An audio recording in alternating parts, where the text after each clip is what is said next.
All right, welcome back. Day 14. Anyway, I've got this nice little opal here. It's got some decent color on the side. Got a little bit of the matrix over here on this one side. So let's go ahead and get this thing fired up and see what kind of an opal it's going to be. Gonna get rid of all this excess off the back side first. Some light on my wheels so I can see what I'm doing.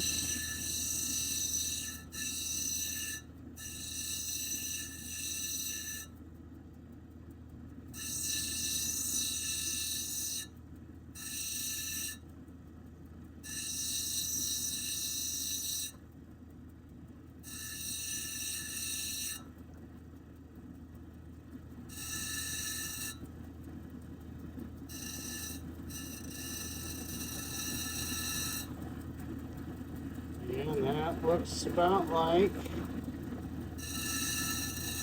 the shape that I want it to be.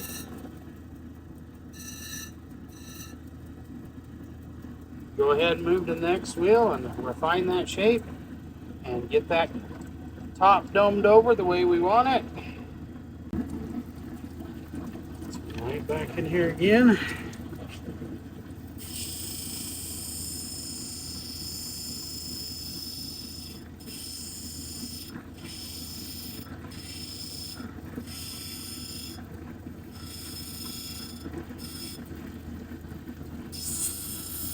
Get rid of a little bit of that cap. I want a lower dome.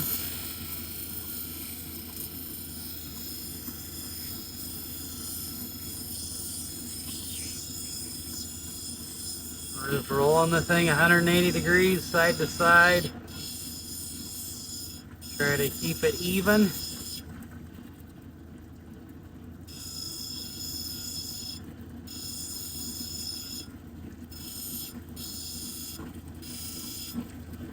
That looks about like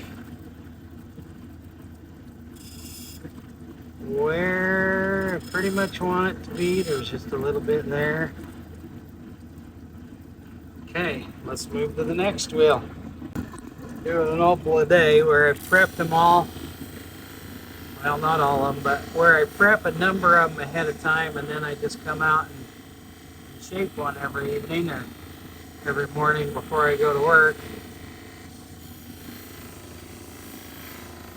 It takes me less time to make them than I used to, which is cool.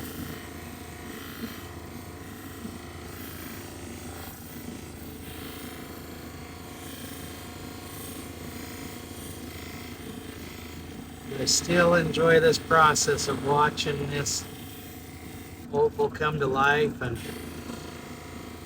the colors show. I love the fact that it's a local product for me. You know, I live here in Idaho and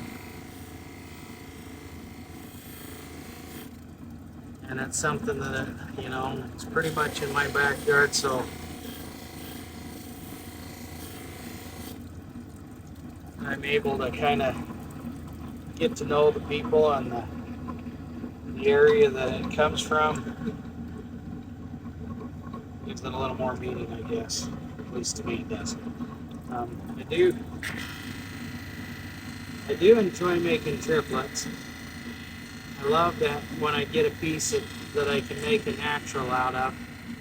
But I love the fact that a triplet is more wearable and less likely to be damaged and scratched because of the harder quartz cap than what the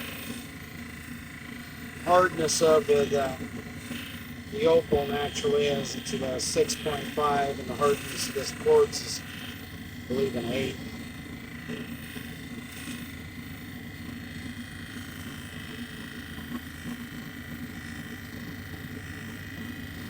Makes it so that this becomes, or could become, an everyday piece of jewelry rather than only wear it once in a while.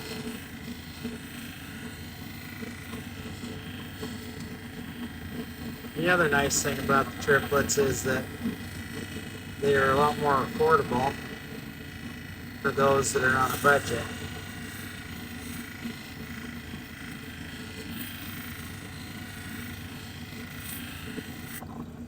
Alright, let's move on to the next wheel.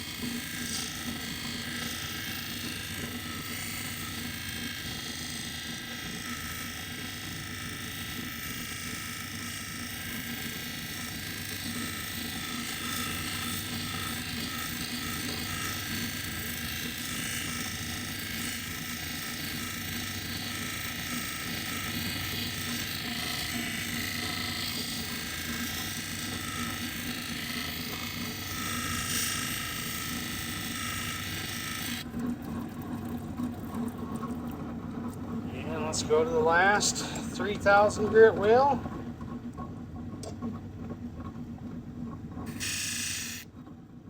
Water helps.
Alright, let's move over to cerium oxide.